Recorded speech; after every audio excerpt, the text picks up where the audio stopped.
Now, what you probably want to do when you first come in is first just settle down. If you have any sort of agitation, just settle, get your body alignments together, and just let your mind settle, remembering that you're going to be meditating.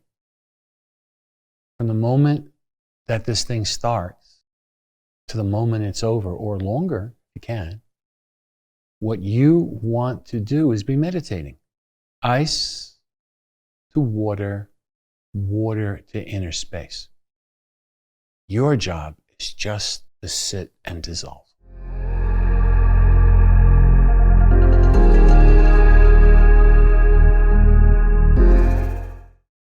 Today is the autumn equinox, which is the time that summer changes to fall.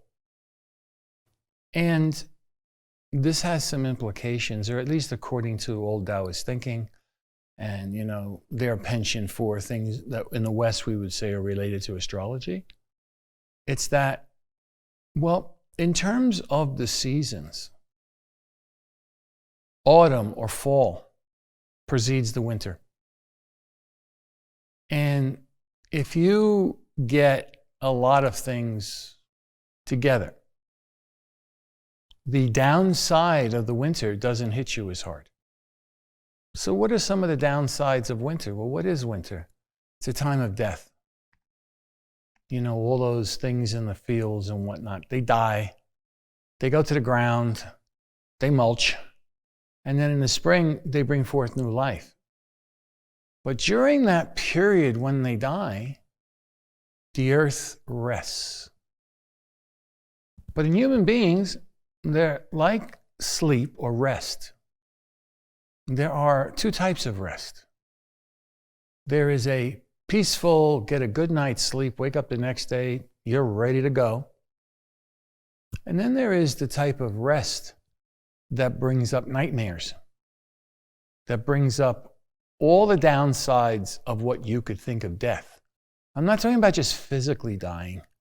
Your ego can have fits about the various identities, but it also can be the death of your business. It can be the death of your relationships. It can be the death of anything you normally interact in life. And that can leave people with a nasty anxiety that's building up in them. And then when the winter comes, you don't die a natural death, you die an anxious death. And when people die an anxious death, at least I would say, that essentially means that their next incarnation is going to be rough, bad news, painful, disconcerting. Reason for much complaint. But part of the biggest thing is that what you do in the season before enables you to have prepared the ground so that your rest can be good and the regeneration from the winter can go into full swing, which then surfaces in the spring and you're ready to go. Whatever energy you stored up in the winter because you handled it well, it then gives you that boost to when the spring comes to start planting your fields, going to the harvest, going to whatever, to being productive in the next year. Now, the productive is always in a capitalist society thought of as you can make more money, get more plants, but it also, being productive means that you can be emotionally happy, emotionally stable, and able to ride with the ever ups and downs of life. But when you go through the winter, and at your deepest, this is well below your conscious mind, and you have a sense of disturbance or panic, that's also going to mean when you come out of the winter, that's going to be your state of your mind that you're very likely going to carry through for the entire year. And that usually stops you from succeeding in whatever you're trying to succeed. Maybe getting your relationship together. maybe having a better life with your kids, maybe being able to comprehend what people, forgetting about their words, are really trying to say. All these things are part of the package. So in the fall is still a time of activity. Because fall is when you get the harvest. That's when you got to chop everything down. That's when, I believe the phrase is, that you want to nail down whatever your aspirations have been for the year and try and have them, at least make them pay off to a certain degree, or set them up. So in 3, 4, 5 months, they're really ready to go gangbusters. But you can't do that if your mind is essentially in a state of anxiety. Now, we went through anxiety and everything. We've been going through that the past few sessions because it is the major mental problem, illness, whatever term you want to use, in the entire West. And this the psychologists have studied to death. So the spring is when you want to reduce your anxiety to the greatest level. And part of that during the spring, not during the spring, during the autumn, is that the Taoists have a phrase. And this is a thing that for 3 months you want to put some focus on, because it will allow you to go into that winter with much, much, much less anxiety. Now, in Taoism, in Taoist meditation, in the general Taoist approach to life, they have 2 phrases that are rather important. And they're done in 2 ways. In the mainland China, it's Wu Hui, which is what it was historically. In Taiwan, they call it 没有关系. Wu Hui means neither here nor there. Should I buy that coat? What's the difference? Never mind. Get whatever you want. Don't get whatever you don't want. It doesn't matter. And that's Wu Hui. And if you really examine within inside yourself, something is going on that is creating anxiety inside of you. Question becomes, is it Wu Hui? Can you then just start to take a careful look at it? Does it really matter whether it gets done now or in 5 years from now, or it never gets done? And the other one is Yo Hui, which means it really, really matters. So, for example, if you had some sort of a big gun, and there was a lion, and that lion was like starting to grit his teeth and growl, and you could tell that lion was going to jump and kill you in the next couple of minutes if you don't do something. We don't get this that much in the West, but in Africa, it's not uncommon. In South America, you have other big cats, jaguars, whatever. It is Yo Hui if you pick up that gun and hold it. Because if you don't shoot the big cat is going to kill you. So that matters. Now, you could take it from a grand philosophical position. Well, it's okay if I die or not. Okay, fine, you'll die. But that's not how most people are. It matters. Then you have Wu Hui, which means it doesn't matter. Should I have chocolate or strawberry ice cream today? Your life is not going to radically change if you have either one.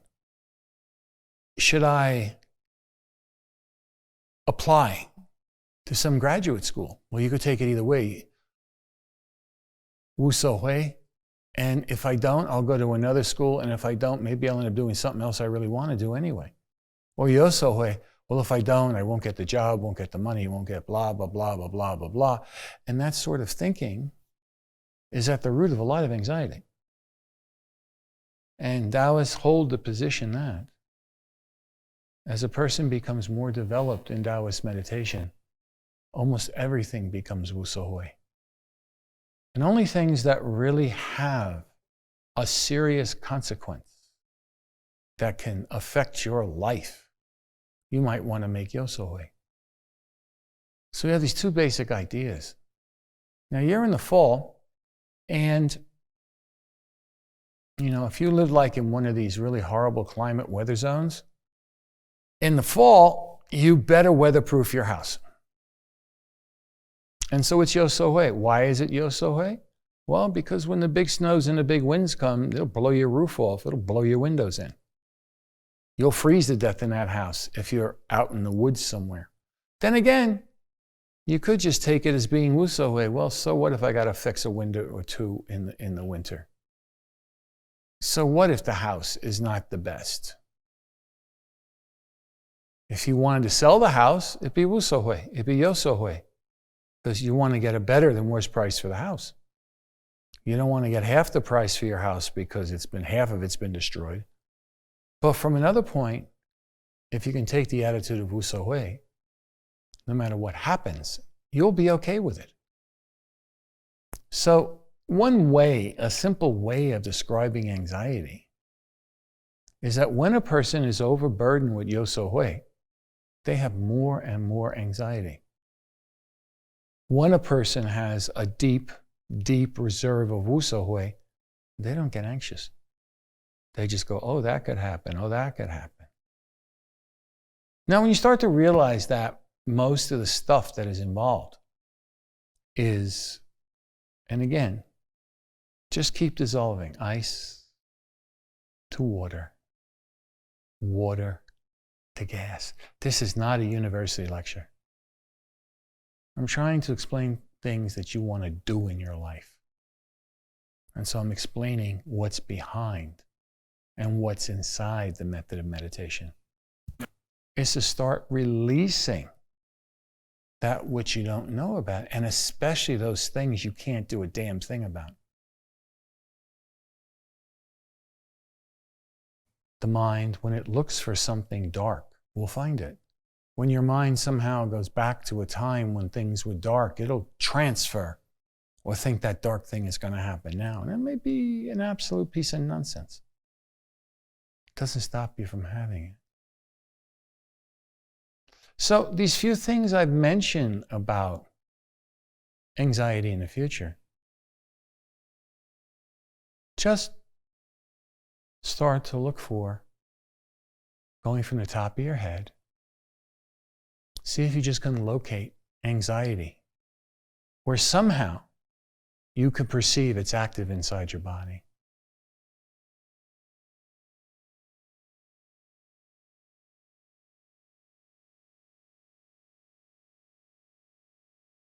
Until you can locate one or more than one spot where it is.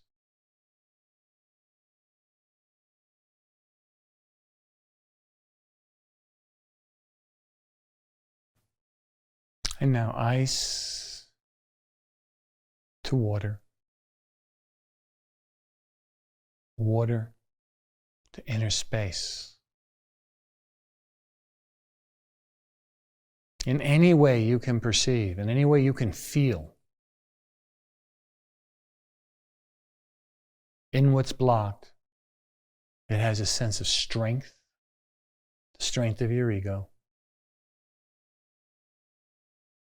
Because all your ego cares about is, I want what I want. It doesn't care about you. You're just kind of along for the ride. So you don't have any control over it.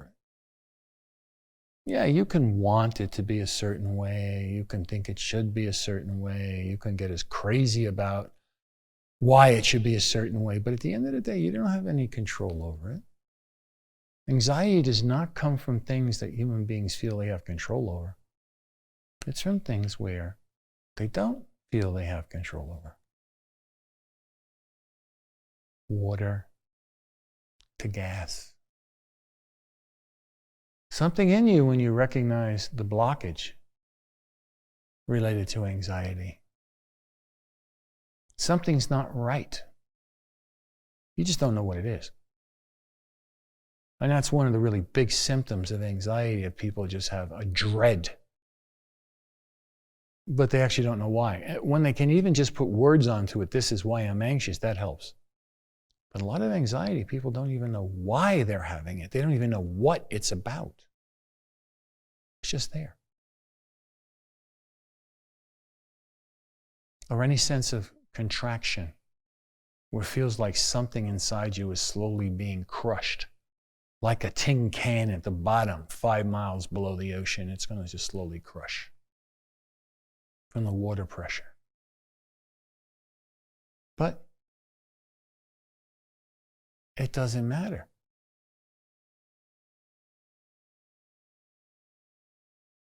Focus on it and let whatever this blockage, just put your full attention on it and relax, and let your mind just relax and kind of have the intent for it to go. And let it just expand until, like a bubble beneath the water, it goes boop. And then you find yourself on the inside of it. And the doorway to emptiness is open to you. Ice to water, water to gas.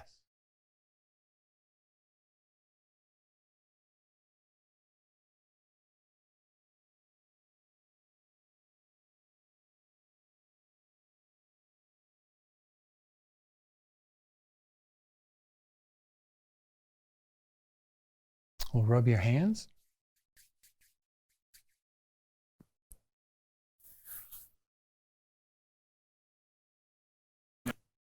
Thank you very much. Until next time, folks.